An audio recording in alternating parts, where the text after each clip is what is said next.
আপনি কি জানেন ইউটিউবে আপনার ভিডিও কতটা ভালো সেটা দর্শক ভিডিওতেই ক্লিক করার আগে বুঝতেই পারে না। আর ঠিক এই কারণেই সবচেয়ে সেরা ভিডিওটা প্রুফ হয়ে যায় শুধু একটা বাজে থাম্বনেলের জন্য। কিন্তু আজকে আমি আপনাকে কোনো সাধারণ টিপস দেব না। আজকে আমরা মিস্টার বিস্টের এই পপুলার ভাইরাল থাম্বনেলটা স্ক্র্যাচ থেকে রিক্রিয়েট করব এবং দেখব বড় বড় ক্রিয়েটররা তাদের থাম্বনেলে আসলে কি সিক্রেট সাইকোলজি ব্যবহার করে। একটা প্রফেশনাল থাম্বনেল বানাতে তিনটি জিনিস লাগে: সঠিক colour combination, perfect font selection আর একটা ইমোশন বা এক্সপ্রেশন।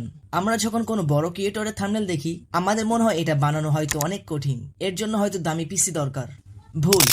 আজকের ভিডিওতে আমি খুব সহজে কিছু টুলস যেমন ফটোশপ, পিক্সেল ল্যাব, ক্যানভা যেটা আপনি ব্যবহার করছেন, কিংবা পিক্সেল ল্যাব, আমি পিক্সেল ল্যাবের মাধ্যমে আপনাদের এই থাম্বনেলটি রিক্রিয়েট করে দেখাবো। আর আপনি যদি বিগিনার হয়ে থাকেন তাহলে এই পিক্সেল ল্যাব অ্যাপটি ইউজ করবেন। বিগিনারদের জন্য কম্প্যাটেবল অ্যাপস, যাতে এই ভিডিওটা দেখার পর আপনি হাতে থাকা ফোনটি দিয়ে ধামাকা থাম্বনেল বানিয়ে নিজের ভিউজ ডাবল করে নিতে পারেন। সো আর কথা না বাড়িয়ে চলুন সরাসরি স্ক্রিনে যাওয়া যাক।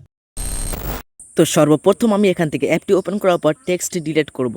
ডিলিট করার পর থ্রি ডটে ক্লিক করে ইমেজ সাইজে যাব। ইমেজ সাইজে যাওয়ার পর ইউটিউব থাম্বনেল সিলেক্ট করে ওকে করব। ওকে করার পর আমরা এখান থেকে একটা ব্ল্যাক ব্যাকগ্রাউন্ড নেব। ব্ল্যাক ব্যাকগ্রাউন্ডটা নেওয়ার পর এখান থেকে অ্যাডজাস্ট করে আমি ভালোভাবে বসিয়ে দেবো। বসিয়ে দেওয়ার পর লেয়ারে গিয়ে এই ব্যাকগ্রাউন্ডটা লক করে দেবো যেন নড়াচড়া না করে। তারপরে আবারও আমরা প্লাস আইকনে ক্লিক করে ফ্রম গ্যালারি ক্লিক করব। ক্লিক করার পর আমাদের থাম্বনেলের জন্য একটা ফটো সিলেক্ট করে নেব। ফটোটি সিলেক্ট করার পর এখানে অ্যাডজাস্ট করে আমরা ভালোভাবে বসিয়ে দেবো। বসিয়ে দেওয়ার পর ফটোটাকে আবারও ডুপ্লিকেট করব। ডুপ্লিকেট করার পর ওখানে আবারও ওই সাইটে আমরা অ্যাডজাস্ট করে বসিয়ে দেওয়ার পর এখান থেকে একটু ভালোভাবে রাইটে ক্লিক করব। হ্যাঁ, আমি আগেই বলে দিচ্ছি যে থাম্বনেলটা আমি পুরোপুরি একই করছি না। আমি ফর এক্সাম্পল আপনাদেরকে দেখাচ্ছি যে ওই থাম্বনেলটি কীভাবে তৈরি করা হয়েছে। হ্যাঁ, আমি এইটুকুই বলতে পারি যে এই ভিডিওটা দেখার পর আপনি ওই মিস্টার বিস্টের থাম্বনেলটি খুব সহজে তৈরি করতে পারবেন একই পিএনজি দিয়ে।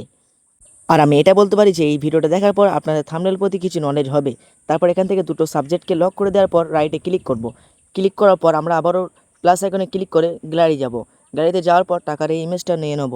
ইমেজটি নেওয়ার পর এখান থেকে রাইটে ক্লিক করব। রাইটে ক্লিক করার পর দেখতে পাচ্ছি পিএনজির ব্যাকগ্রাউন্ডটা রিমুভ নেই, তো আমরা পিএনজির ব্যাকগ্রাউন্ডটা রিমুভ করব। রিমুভ করার জন্য আমরা এখান থেকে পিক্সেল ল্যাবের মাধ্যমে রিমুভ করে নিচ্ছি। আপনারা চাইলে অন্য অ্যাপের মাধ্যমে রিমুভ করতে পারেন।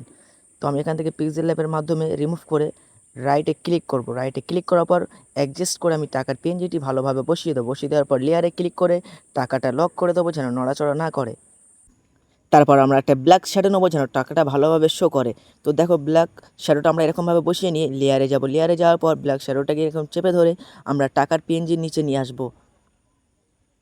এইরকমভাবে নিচে নিয়ে আসার পর লেয়ারে ক্লিক করে বার হয়ে আসবো। বার আসার পরে দেখতে পাচ্ছ যে টাকার পিএনজিটি কত সুন্দর লুক দিয়েছে। তারপর আমরা একটা হলুদ শ্যাডো নেবো। শ্যাডোটা নেওয়ার পর ওখানে মুখের উপরে বসিয়ে দিয়ে লেয়ারটিকে টেনে এনে মানুষের নিচে মানুষ পিএনজির নিচে এনে আমরা এখানে ছেড়ে দেবো।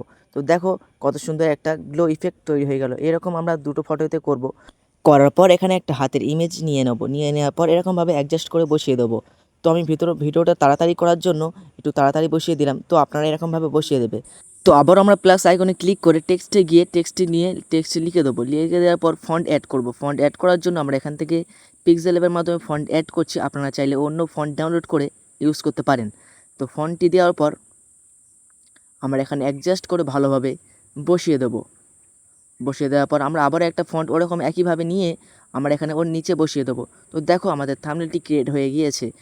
আমি ফর এক্সাম্পল আপনাদের সুবিধার জন্য দেখিয়ে দিয়েছি থাম্বনেলটি কীভাবে করতে হয়। তারপর পিএনজি সিলেক্ট করে আল্ট্রা সিলেক্ট করে আমরা থাম্বনেলটি গ্যালারির মধ্যে ডাউনলোড করে নেব। And hair is the final result.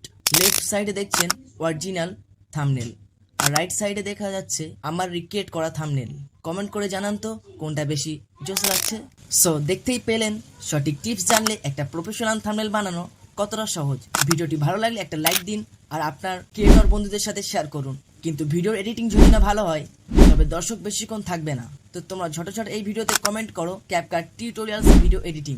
আপনাদের কমেন্ট যদি আসে তাহলে আমি ক্যাপকাট টিউটোরিয়ালস ভিডিও নিয়ে আসবো। So thank you for watching.